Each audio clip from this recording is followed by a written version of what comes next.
بسم اللہ الرحمن الرحیم۔ السلام علیکم ورحمۃ اللہ وبرکاتہ۔ امام شافعی رحمۃ اللہ کے زمانے کا واقعہ ہے کہ ایک علاقے کا حاکم اپنی بیوی کے ساتھ اپنے گھر میں تنہائی کے عالم میں تھا۔ خاوند اچھے موڈ میں تھا مگر بیوی کسی وجہ سے اس سے ناراض تھی۔ اب خاوند جتنا اس سے محبت و پیار کی باتیں کرتا وہ بیوی اتنا اس سے چڑھتی اور اس سے بدتمیزی کرتی، حتیٰ کہ جب خاوند نے بہت زیادہ اس سے محبت کا اظہار کیا تو عورت کا دماغ اس وقت گرم تھا۔ وہ بے وقوف آگے سے کہنے لگی کہ جہنمی پیچھے ہٹ، مجھے ہاتھ مت لگا۔ اب جب اس نے اپنے خاوند کو جہنمی کہا تو آخر وہ بھی تو مرد تھا، اس کو غصہ آ گیا۔ اس نے کہا کہ اچھا اگر میں جہنمی تو پھر تجھے میری طرف سے طلاق۔ اب رات گزر گئی، صبح جب دونوں کا دماغ ٹھنڈا ہوا تو عورت کو بھی غلطی کا احساس ہوا کہ میں اپنے خاوند سے ناراض تھی مگر مجھے یہ الفاظ تو نہیں کہنا چاہیے تھا کہ جہنمی پرے ہٹ، میں نے تو غلطی کر لی۔ اب وہ اپنے خاوند سے پوچھنے لگی کہ جی کیا مجھے طلاق ہو گئی؟ اس نے کہا پتہ نہیں، یہ تو شرطیہ تھی کہ اگر میں جہنمی ہوں تو تجھے میری طرف سے طلاق، لہٰذا مجھے علماء سے پوچھنا پڑے گا۔ خاوند نے علماء کو بلوایا۔ علماء کہنے لگے اس کا جواب ہم تو نہیں دے سکتے، اس لیے کہ کون گارنٹی دے کہ آپ جہنمی نہیں ہیں؟ کون فیصلہ کر سکتا ہے؟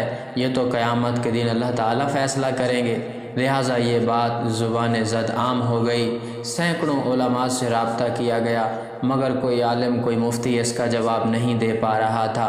بادشاہ پریشان تھا، وہ بھی اپنی اتنی خوبصورت بیوی کو طلاق نہیں دینا چاہتا تھا، بیوی بھی اب طلاق نہیں لینا چاہتی تھی۔ چنانچہ امام شافعی رحمۃ اللہ کو کسی نے بتایا کہ جی فلاں علاقے میں یہ واقعہ پیش آیا ہے۔ انہوں نے فرمایا مجھے وہاں لے چلو، میں اس سوال کا جواب دے سکتا ہوں۔ چنانچہ امام شافعی رحمۃ اللہ آئے اور انہوں نے حاکم سے پوچھا کہ کیا واقعہ پیش آیا؟ اس نے بتایا کہ اس طرح میری بیوی نے یہ الفاظ کہے اور میں نے اس کے جواب میں یہ الفاظ کہے، اب بتائیں طلاق ہوئی کہ نہیں؟ امام شافعی رحمۃ اللہ نے فرمایا کہ بادشاہ سلامت، اس کا جواب دینے کے لیے مجھے آپ سے تنہائی میں کچھ باتیں پوچھنی پڑے گی۔ اس نے کہا بہت اچھا۔ چنانچہ امام شافعی رحمۃ اللہ نے اس سے کہا بادشاہ سلامت، مجھے زندگی کا کوئی ایسا واقعہ بتائیے کہ جس میں آپ گناہ کرنے کا موقع رکھتے ہوں، گناہ کرنا آپ کے لیے آسان ہو مگر اللہ رب العزت کے ڈر کی وجہ سے آپ نے اپنے آپ کو بچایا ہو، کوئی واقعہ ایسا سنائیں۔ بادشاہ سوچتا رہا، کہنے لگا ہاں ایک دفعہ میری زندگی میں یہ واقعہ پیش آیا۔ کیسے پیش آیا؟ کہنے لگا ایک دفعہ جلدی میں اپنے دفتر کے کام سے فارغ ہو کر اپنے بیڈ روم میں چلا گیا۔ جیسے ہی میں داخل ہوا میں نے دیکھا کہ محل میں کام کرنے والی لڑکی میرے کمرے میں چیزوں کو سنوار رہی تھی، بستر کو ٹھیک کر رہی تھی۔ جب میری اس کے چہرے پر نظر پڑی تو لڑکی حسن و جمال میں بہت پیاری تھی۔ چنانچہ میں نے دروازے کو لاک لگا دیا اور بند کر دیا۔ جب میں لاک لگا کر آگے بڑھا تو لڑکی سمجھ گئی کہ میری نیت خراب ہے۔ وہ نیک تھی، پاک دامن تھی، تو میری طرف دیکھ کر اس نے کہا کہ اے بادشاہ اللہ سے ڈر۔ جیسے ہی اس نے یہ لفظ کہا اللہ سے ڈر، میرے دل میں ڈر آ گیا اور میں نے تالا کھول دیا اور لڑکی سے کہا کہ چلی جاؤ۔ حالانکہ اگر میں چاہتا تو لڑکی سے اپنی خواہش پوری کر لیتا، مجھ سے کسی نے پوچھنا ہی نہیں تھا، مگر اس نیک بچی کے یہ الفاظ میرے دل پر بجلی بن کر گرے اور مجھے اللہ کا خوف آ گیا اور میں نے گناہ کے اس موقع سے بچنے کے لیے اس لڑکی کو واپس بھیج دیا۔ اور یہ ایک ایسا گناہ ہے جو میں کر سکتا تھا مگر اللہ کے خوف کی وجہ سے میں نے نہیں کیا۔ جب اس نے یہ واقعہ سنایا، امام شافعی رحمۃ اللہ نے اس سے کہہ دیا کہ آپ کی بیوی کو طلاق واقع نہیں ہوئی، اس لیے کہ آپ جہنمی نہیں بلکہ جنتی ہیں۔ جب انہوں نے یہ فتویٰ دیا سارے علماء ان سے بحث کرنے لگ گئے، آپ کیسے کہہ سکتے ہیں، آپ کیسے جنت کا ٹکٹ دے سکتے ہیں؟ کیا پرمٹ آپ کے ہاتھ میں ہے کہ آپ کہیں کہ یہ جنتی ہے یہ جہنمی؟ آپ نے فرمایا کہ یہ فتویٰ میں نے اپنی طرف سے نہیں دیا بلکہ یہ فتویٰ اللہ تبارک و تعالیٰ نے قرآن مجید میں خود عطا فرمایا ہے۔ جی ہاں، قرآن مجید میں کیسے؟ انہوں نے کہا کہ قرآن مجید کی آیت پڑھیں اور جس کا ترجمہ ہے، اور جو شخص اپنے رب کے سامنے کھڑا ہونے سے ڈرا اور اس نے اپنے نفس کو خواہشات میں پڑنے سے بچا لیا، پس اس کا ٹھکانہ جنت ہوگا۔ اللہ نے چونکہ فرما دیا، لہٰذا میں فتویٰ دیتا ہوں کہ اس کبیرہ گناہ سے بچنے کی وجہ سے یہ بندہ قیامت کے دن جنت میں داخل ہوگا۔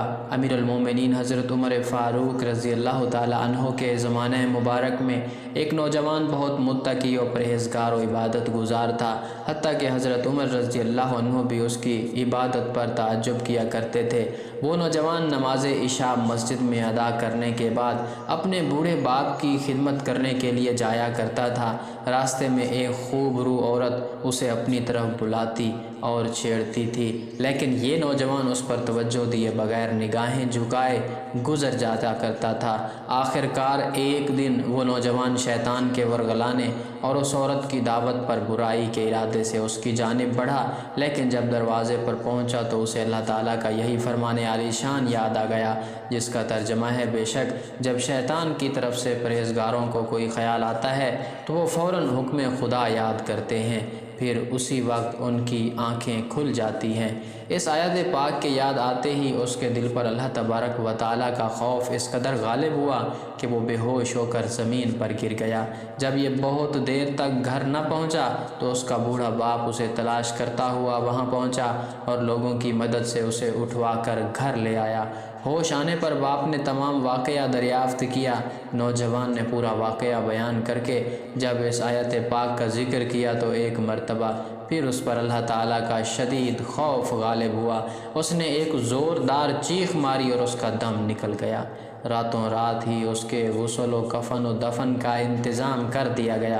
صبح جب یہ واقعہ حضرت عمر رضی اللہ عنہ کی خدمت میں پیش کیا گیا تو آپ اس کے باپ کے پاس تعزیت کے لیے تشریف لے گئے اور اس سے فرمایا کہ آپ نے ہمیں اطلاع کیوں نہیں دی تاکہ ہم بھی جنازے میں شریک ہو جاتے۔